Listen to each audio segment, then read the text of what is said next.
आज की परिस्थिति और मानसिकता को देख करके कि आज सोशल मीडिया के माध्यम से जैसे मुझे दिखाया गया, सुबह से ही मेरा मन नहीं लगा कि हमारे आराध्य आस्था के केंद्र, जन जन के चहेते, लोकप्रिय अध्यात्म के क्षितिज पर अपना नाम ऊंचा करने वाले और चेतन अचेतन तीर्थों का सृजन करने वाले आचार्य गुरुदेव श्री विद्यासागर जी महाराज, जो पवन वेग की तरह चलते थे, पवन वेग की तरह चलने के बाद भी उनकी निगाहें एरिया समिति पर टिकी रहती थी, जिनका लक्ष्य, जिनका ध्येय आगम अध्यात्म ही रहा जीवन भर। मैंने उन्हें बहुत निकट से देखा है, जाना है। भले मैं आज शारीरिक रूप से उनसे दूर हूं, लेकिन कह सकता हूं कि वे अपने आप के प्रति बहुत ईमानदार संत हैं, अपनी साधना के प्रति, अपनी तपश्चर्या के प्रति।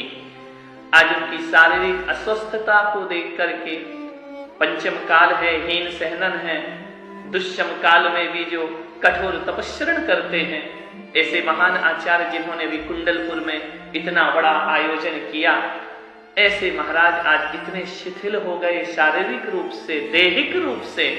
आत्मबल उनका आज भी मजबूत है। यदि वो आचार्य आगम की आज्ञा में, आगम के परिवेश में, आगम की इजाजत में किसी साधन का उपयोग कर लेते हैं बिहार में, तो समाज में अनर्गल बातें होने लगती हैं, उनके प्रति कोई व्यंग और कटाक्ष होने लगता है, बहुत दुख होता है, बहुत पीड़ा होती है। ये सभी आचार्य हमारे आदर्श हैं, जिन्होंने हमारी संस्कृति और धर्म को जीवित रखा है। हमें उनकी वैयावृत्ति करना चाहिए, हमें उनकी सेवा करना चाहिए। यह श्रावक का और साधुओं का भी धर्म हुआ करता है।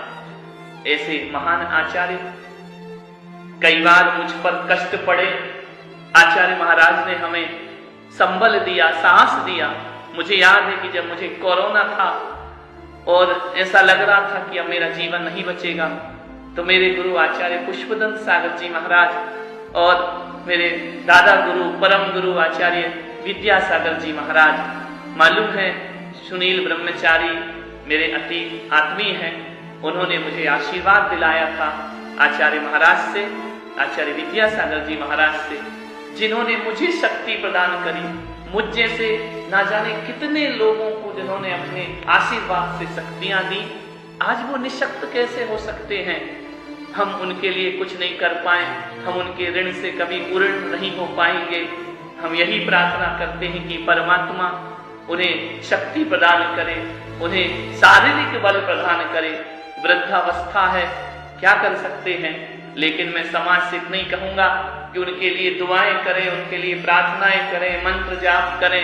और इतना भी नहीं कर सकते हो तो अनर्गल बातें करने का अधिकार किसी को प्राप्त नहीं हुआ करता है। वह एक ऐसा निष्प्रह संत है जिस पर सारे देश के संतों को, सारे देश को, सारी संस्कृति को गर्व होना चाहिए। सदियों सदियों आचार्य विद्यासागर की ऋणी रहेगी हमारी ये श्रवण परंपरा। सदियों सदियों के लिए उनके ऋणों को चुकाया नहीं जा सकता है। आए हम सब मैत्री प्रामोद भाव रख करके आचार्य महाराज के स्वास्थ्य लाभ की प्रार्थना करें। ये वह रत्न है, वह कोहिनूर रत्न है जो अभी बहुत अपनी चमक देगा इस समाज को, संसार को। आचार्य भगवान के चरणों में प्रणाम करता हूं और जिनेंद्र भगवान से प्रार्थना करता हूं कि उन्हें साहस, शक्ति दे। अदम्य साहस उनके अंदर है, लेकिन शरीर की भी अपनी मजबूरियां होती हैं, और उसके लिए जब जिनेंद्र भगवान का आदेश है कि इन साधनों का उपयोग कर सकते हैं, तो किसी को भी कुछ बोलने की जरूरत नहीं हुआ करती है। अनुमोदना करें उनकी धर्म साधना और तपस्या।